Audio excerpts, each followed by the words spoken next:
এই যে শুনে রাখেন, বাংলাদেশের খেলোয়াড় আমরা প্রবাসী তোমাদের উপরে খুব কেন জানেন? একে একে কোনো একটা এশিয়া কাপ আমাদের বাংলাদেশে এখন পর্যন্ত যায় নাই। সব সময় দেখি বাংলাদেশ অপমানিত হয়েছে। কেন? সব সময় আপনারা 11 জন খেলা খেলেন, 11 জন খেলা খেলেন, তা বিষয় না, একটা দেশ নিয়ে খেলা খেলেন, একটা দেশ নিয়ে খেলা খেলেন। আজকে পাকিস্তানের সাথে হারি, এটা একটা সেমিফাইনাল ছিল, সেমিফাইনাল ছিল, কিছু করতে পারেন নাই, 135টা রান নিতে পারেন নাই।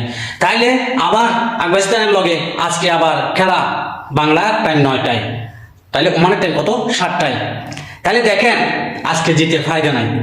আজকে জিতে ফায়দা কি? এই ছোট একটা টপের জন্য, যেটা এশিয়া কাপ, যেটা সবাই দেখতো। আজকে ইন্ডিয়ার লোকে এশিয়া কাপ ফাইনালে অনেকবার গেছে দেখছি, কিন্তু আগে তো বা 2 বলে 3 বলে 1টি রান নিতে পারে নাই, 3 বলে 3টে উইকেট গেছে, এরকম খেলা আমরা দেখেছি 2014 সালে।